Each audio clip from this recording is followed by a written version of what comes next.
ये बहुत अहम पैगाम नौजवानों। व्हाट्सएप ग्रुप चलाने से एक नौजवान बोला कि मौलाना 18,000 ग्रुप मेरे 18,000 लोग हैं मेरे ग्रुप में। हमने कहा क्या करते हो, what do you mean by this group, क्या करना चाहते हो उससे? बोला कि I want to increase the young generation को इंक्रीज करना चाहते, वर्गलाना चाहते, इनकलाब पैदा करना चाहते। हमने कहा अच्छा, शादी में गाड़ी मांगकर, शादी में खपाची मांग करके तुम इंक्रीज पैदा करना चाहते हो?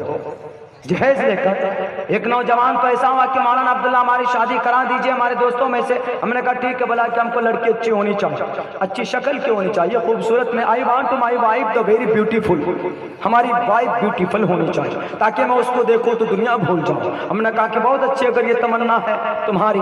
तो हमारे पड़ोस में एक बहुत शरीफ आदमी थे, उनका इंतकाल हो गया, उनकी एक बच्ची थी, बेटी थी। उन्होंने कहा कि मौलाना अब्दुल्ला जब आप हमारा अगर कुछ हो जाए तो हमारी बेटी का, हमारे परिवार का ख्याल रखिएगा। हमारे पड़ोसी हैं। तो हमने उस बच्ची को दिखाया, उन्होंने कहा कि मैं बिल्कुल मुतमईन हूँ, मेरा इनसे रिश्ता कर दीजिए। हमने कहा ठीक है, फला तारीख को आ जाइएगा, रिश्ता कर लीजिएगा। मेरे भाइयों वक्त बहुत 2-3 मिनट का रह गया, मैं अपनी बात खत्म करता हूँ ये वाकया सुनाकर। तो हमने कहा ठीक है भाई, फला तारीख को निकाह फिक्स, 2 बजे निकाह। और निकाह से 3-4 घंटे पहले क्या बोलता है जो मीडिएटर में ही था, उसमें मीडिएटर मतलब वकील, हमारे यहाँ अगवा बोलते हम ही थे।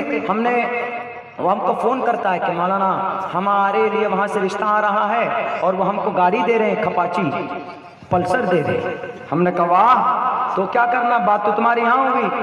बोला वो बहुत जिद कर रहे हैं, अभी वो गाड़ी एकदम बिल्कुल खरीद चुके हैं। हमने कहा कि बेटे दोस्त समझकर मजाक मत करो, मजाक करते रहना, लेकिन यहाँ किसी की बच्ची की जिंदगी का सवाल है। रिश्तेदारों के अंदर उन्होंने खबर दे दी है, सब लोग आए हुए हैं, निकाह पढ़ लो, तुमको खपाची मिले, तुमको अपाची मिले, जो भी लेना हो बाद में ले लेना, हम तुम्हें दिलवा दें, लेकिन अभी निकाह पढ़ो। उन्होंने कहा कि नहीं हजरत, अगर खपाची तो हम देख लेते तो मजा आ जाता। हमने कहा अच्छा जी, खपाची देखने का शौक है। हमने कहा ठीक है, तो फिर टाइम फिक्स, टाइम डिले करो। 4 बजे 2 बजे दोपहर में होना था, तो शाम को 7 बजे का टाइम रखा गया। हमने हमारे बिल्कुल जस्ट स्कूल के बराबर में अपाची का शोरूम, शोएब भाई, हमने उनसे कही कैसे ऐसी बात है। बोला कि हजरत गाड़ी लेके जाइए आप, बाद में जो होगा प्रक्रिया हो जाए। वो गाड़ी लेकर क्या आने के बाद गाड़ी खड़ी कर दी हमने, आ गए मुफ्ती साहब, आ गए काजी साहब, आ गए हमारे मुजाहिद भाई, आ गए निकाह पढ़ाने के लिए। काजी नामे को मुकम्मल तौर पर भरने के बाद लड़के को बुलाया जाता कि मोहम्मद फला का निकाह अपाची गाड़ी 160 सीसी का और शोरूम नंबर फला, मॉडल नंबर फला से इतने महर फातमी और वकील और इतने लोगों की मौजूदगी में इनका निकाह अपाची से कराया जाता है। अब बोलो तुमको अपाची कबूल? ये अपाची को ये मॉडल नंबर बिल्कुल न्यू मॉडल तुमको तुम्हारी ज़ौजियत में दी जाती है, क्या तुम कबूल करते हो? वो कैसे कबूल करेगा?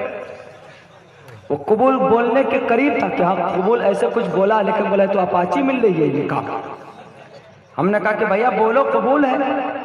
बोला अपाची से कैसे निकाह करें? हमने कहा कि अपाची से नहीं तुमने निकाह करने की वजह से निकाह डिले किया? बोला अपाची आ जाती तो मजा आ जाता निकाह में। तो लो, हमने कहा लो इसको कबूल करो, इस पे बैठ के जाओ और अपनी औलाद पैदा करो अपाची से, भारत की आबादी बढ़ाओ। मेरे भाइयों ऐसा नहीं होना चाहिए। नौजवानों एक टारगेट तय करें। इन तमाम एतराज़ात जवाब क्या?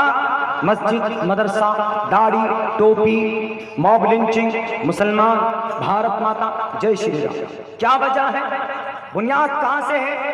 बीमारी कहाँ से? अदावत कहाँ से? मैं उस अदावत की जड़ को 3 मिनट के अंदर खत्म करता हूँ, उसके बाद मैं अपनी जगह लेता हूँ। अदावत यहाँ से, अभी कुछ लोग जो पैदा हुए, कुछ तशद्दुद परस्त लोग, उन्होंने ये कहा 725 साल तक मुस्लिम इंपेरर ने हुकूमत की भारत के अंदर, और इन्होंने हिंदू माओं की इज्जतें लूटी, समाज की हिंदू बहनों की इज्जतें लूटी और हिंदू भाइयों को, जवानों को मारा कूटा। इस वजह से हम धर्म परिवर्तन करेंगे और हम इनको खत्म कर कर रहेंगे इस देश से, कभी मस्जिद के नाम पर, कभी मॉब लिंचिंग के नाम पर। आज तक उनको जवाब नहीं दिया गया, लेकिन हमने, हमारे अकाबिरीन ने पहले से मुनज़्ज़म अंदाज में कोशिश की है जवाब देने की, लेकिन क्लियर तौर पर हमने उनको कहा, मैंने कहा कि मेरे भाइयों, मेरे तशद्दुद परस्त भाई, मेरे RSS के भाइयों, अगर आपने ये संकल्प लिया कि इस देश में मुस्लिम एम्पायर की वजह से हमारी हिंदू बहनों की इज्जतें लूटी गई, हमारे हिंदू माओ को उनको बेवा किया गया, हिंदू भाइयों को यतीम और मिस्कीन बनाया गया, हमने कहा कि बिल्कुल गलत इतिहास है और कलमे को पढ़ाया गया तलवार के आधार पर। इतिहास याद रखना, ये इंडियन इंसाइक्लोपीडिया की हिस्ट्री आपके सामने रख रहा और उठाकर दे मारना इन तशद्दुद परस्तों के मुंह में, इन वसीम रिजवी के दिमाग में घूसा मार मार कर घुसाना, समझाना ताकि वो समझे, वो जो अपने खुदाओं की जुबान बोल रहा, कुरान पर एतराज कर रहा। भारत का सबसे पहला बादशाह कौन? शहाबुद्दीन गौरी। उससे पहले मोहम्मद बिन कासिम आए थे, 90 हिजरी के अंदर हुकूमत नहीं कायम की थी। 17 मरतबा महमूद गजनवी ने हुकूमत भारत में हमला किया, हुकूमत कायम नहीं की, लेकिन 1191 ईस्वी के अंदर पृथ्वीराज चौहान से मुकाबला पड़ा शहाबुद्दीन गौरी का। शहाबुद्दीन गौरी ने इस देश में हमला किया, फतह पाया और काबिज हुआ इस देश पे, लेकिन खुद कुर्सी पर नहीं बैठे, अपने 2 गुलाम को कुर्सी पर बिठाया, जिसका नाम कुतुबुद्दीन ऐबक था और दूसरे का नाम अल्तमश था, जो इतने नेक थे दोनों के 40 साल से इनकी तहज्जुद की नमाज फौत नहीं हुई थी। ये इतने अमन परस्त बादशाह थे।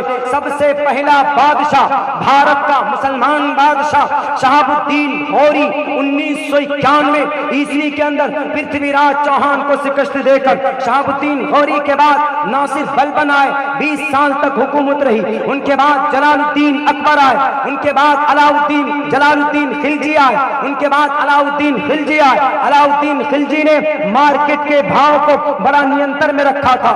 अलाउद्दीन खिलजी के बाद इस धरती पर मोहम्मद तुगलक आए, बड़े सुकून वाले बादशाह थे।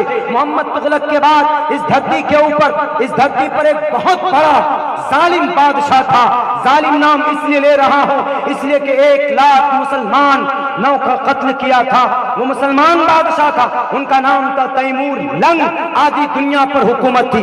2 बादशाह गुजरे जिनकी आधी दुनिया पर हुकूमत थी। तैमूर लंग का आधी दुनिया मशरिकी दुनिया पर हुकूमत थी और बायजीद खान का मगरिबी दुनिया पर हुकूमत थी।